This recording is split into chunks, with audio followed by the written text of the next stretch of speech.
No sul de Minas Gerais, na pacata cidade de Borda da Mata, uma presença maligna deixou marcas profundas, causou medo e espalhou o pavor entre os moradores. Até hoje, quem viveu aqueles dias sente um arrepio ao lembrar. Essa é uma daquelas histórias que a igreja preferiu esconder, contada apenas em sussurros e evitada nos altares. Mas o que aconteceu ali, em 1953, não pode mais ser silenciado. O povo chama de Chiquinho, mas quem viveu aqueles dias sombrios sabe que esse nome era apenas uma camuflagem. Aquele era o diabo de Borda da Mata. Tudo começou na fazenda da família Simões de Carvalho, no bairro rural Ponte de Pedra. Uma menina de 13 anos começou a agir de maneira estranha. Em pouco tempo, a rotina simples da família virou um pesadelo. Gritos surgiam do nada. Objetos voavam sozinhos. Vultos atravessavam os cômodos e um cheiro forte de enxofre se espalhava sem explicação. Foi quando uma voz surgiu, vinda da boca da própria menina. Eu vim te buscar. A família, aterrorizada, buscou ajuda na igreja. O caso se espalhou pela cidade e o medo tomou conta de Borda da Mata. Padres foram chamados, e o que se seguiu foi um confronto entre o sagrado e o profano, que até hoje é escondido pelos arquivos da igreja. No vídeo de hoje, você vai conhecer os detalhes desse caso que a igreja tentou silenciar, mas que segue vivo na memória e no medo dos moradores. Uma história real e talvez mais próxima do que você imagina. Era o ano de 1953, e o cenário era a zona rural de Borda da Mata, em Minas Gerais. Numa casa simples localizada no bairro Ponte de Pedra, a família Simões de Carvalho vivia uma rotina comum, até que tudo começou a mudar. A filha mais velha do casal, uma menina de apenas 13 anos, passou a agir de forma estranha, como se estivesse sendo observada por algo invisível. Tudo começou com sussurros. Depois vieram os gritos, vindos de lugar nenhum. Objetos se moviam sozinhos. O som de passos era ouvido nas madrugadas, mesmo com todas as portas trancadas. Um cheiro de enxofre passou a tomar conta da casa em determinados momentos do dia. E com o passar das semanas, a atmosfera se tornava cada vez mais pesada. Foi então que uma voz se manifestou pela primeira vez, usando o corpo da menina. Mas o que chocou ainda mais não foi apenas a voz grotesca e masculina saindo de sua boca, e sim a forma como ela interagia com a entidade. Não parecia apenas assustada. Ela falava com Chiquinho como quem já o conhecia. Testemunhas afirmam que a menina conversava com ele como se mantivessem um vínculo antigo, algo cultivado em segredo. Essa estranha relação levantou suspeitas e aumentou o medo entre os moradores. Não era como se o mal tivesse invadido a casa de repente. Era como se ele estivesse ali o tempo todo, apenas esperando o momento certo para se mostrar. Diante do que estava acontecendo, o padre local Pedro Sintra foi chamado pela família para tentar entender o que estava por trás daquelas manifestações. Ao chegar à casa, ele foi recebido por um ambiente carregado, com relatos de gritos, risadas que vinham do nada e uma presença que parecia zombar dos objetos sagrados.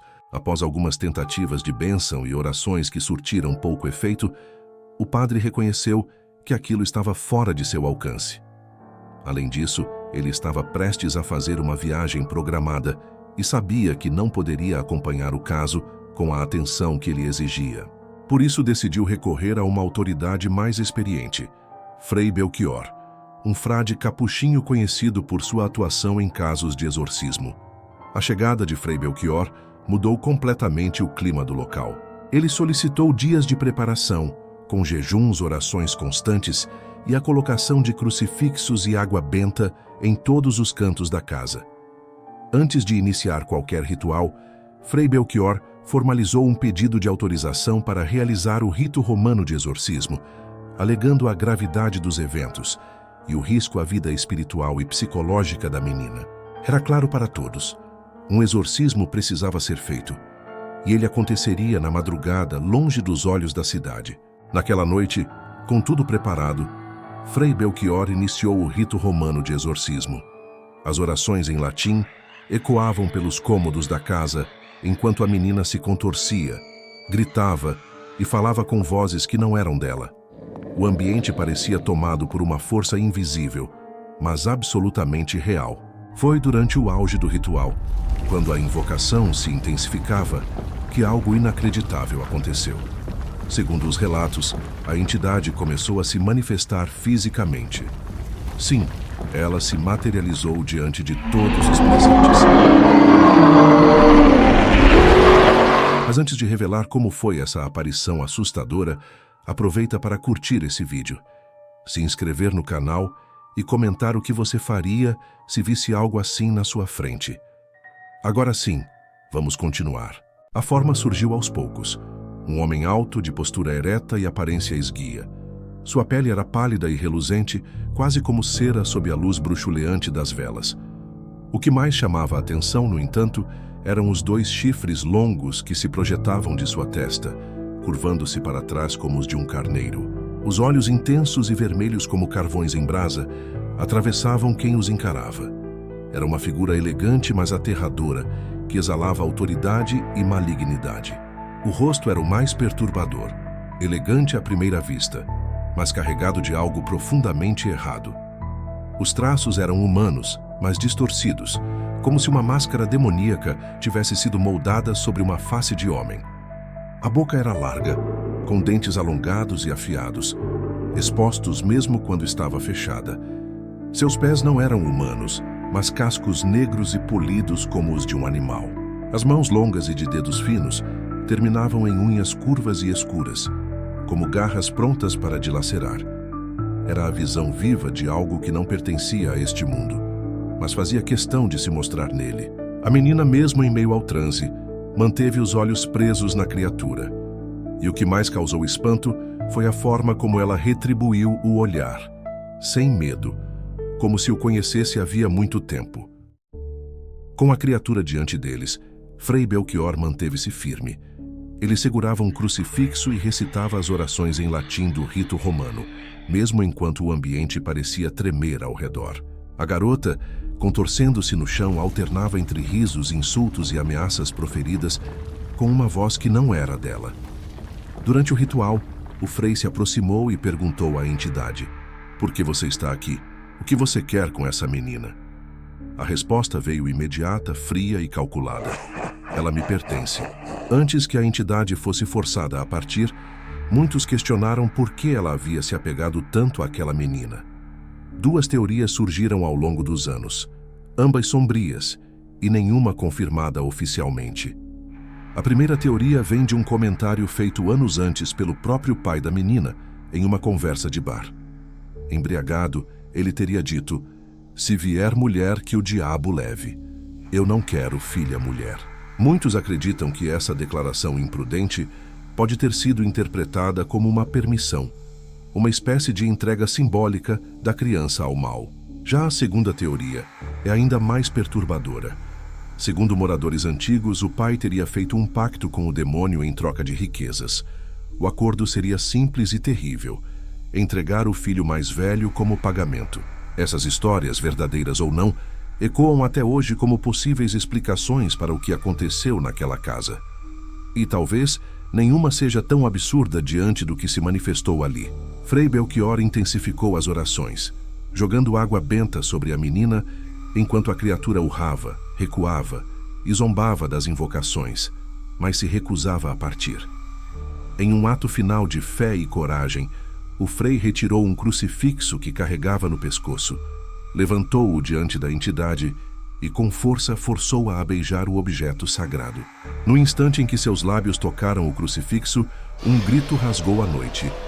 Um som gutural animalesco que moradores garantem ter ecoado por toda a região. A menina caiu desacordada, como se tivesse sido libertada de um peso inumano. Daquele dia em diante, aquele crucifixo foi guardado pela igreja local e passou a ser considerado um objeto sagrado e poderoso. Alguns dizem que ele ainda carrega os resquícios da batalha travada naquela casa. Estava feito. Mas o mal não havia desaparecido, apenas recuado, e antes de partir, com uma voz mais calma e fria, a entidade deixou um último aviso para todos que estavam ali: "Eu volto quando ele morrer." Era uma ameaça direta a Frei Belchior. e uma promessa que deixaria a cidade em silêncio por décadas. Após o exorcismo, a menina recobrou a consciência como se nada tivesse acontecido. Não lembrava de nada. Era como se as semanas de tormento tivessem sido apagadas da memória. Frei Belchior deixou Borda da Mata poucos dias depois, carregando consigo a lembrança do episódio mais perturbador de sua vida sacerdotal. Já o padre Pedro Sintra, que acompanhou o caso de perto, registrou tudo no livro tombo da paróquia Nossa Senhora do Carmo, um documento oficial da Igreja que, curiosamente, permaneceu oculto por décadas. Por que o silêncio? Muitos acreditam que a Igreja quis evitar pânico, alimentar superstições ou associar seu nome a um caso tão extremo de possessão demoníaca. Outros dizem que a história era simplesmente grande demais para ser contada. Há quem afirme que os registros foram escondidos para proteger a família envolvida, especialmente a menina, que cresceu à sombra daquele episódio. Casos de exorcismo sempre foram tabu dentro da Igreja Católica. Torná-los públicos poderia abrir precedentes perigosos ou provocar escândalos difíceis de controlar. A verdade é que, por muito tempo, a história de Chiquinho foi varrida para debaixo do tapete. Mas o silêncio não durou. Anos depois, o caso atraiu a atenção da imprensa local e, em seguida, da mídia nacional. Mesmo com os esforços da Igreja para manter os registros restritos, os relatos começaram a circular. Jornais, programas de rádio e documentários independentes passaram a explorar os detalhes do exorcismo e da presença demoníaca em Borda da Mata. O que antes era um segredo regional virou tema de debates, investigações e especulações em todo o país. Com o tempo, a história perdeu força entre os mais jovens, tratada como lenda urbana ou exagero popular. Mas para quem viveu aquele período, o medo nunca desapareceu. Nem o esquecimento foi capaz de apagar a frase que assombrou a cidade por décadas. Eu volto quando ele morrer. Dita com frieza e convicção, essa frase pairou como uma sombra sobre Borda da Mata. Muitos preferiram esquecer. Outros fingiram que nunca ouviram. Mas os anos passaram e o inevitável aconteceu.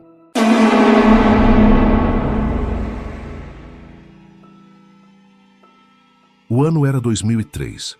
Frei Belchior acabará de falecer, encerrando uma era de silêncio e vigilância espiritual sobre os eventos de 1953. E como se a promessa feita pela entidade finalmente estivesse sendo cumprida, estranhos acontecimentos voltaram a assombrar Borda da Mata. Os primeiros relatos vieram de um lugar improvável, a antiga Danceteria Plaza, um espaço que funcionava onde antes havia apenas mato e abandono.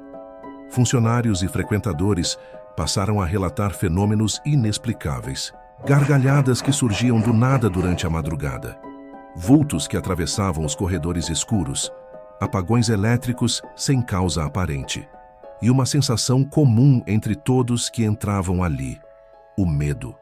Não um medo comum, mas aquele medo ancestral que vem do fundo do estômago e paralisa.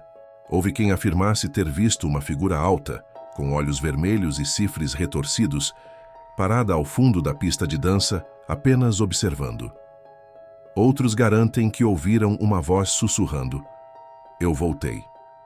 O que era para ser apenas uma lenda parecia ganhar forma outra vez. E o lugar que antes celebrava a vida noturna passou a ser evitado por muitos, especialmente os mais antigos.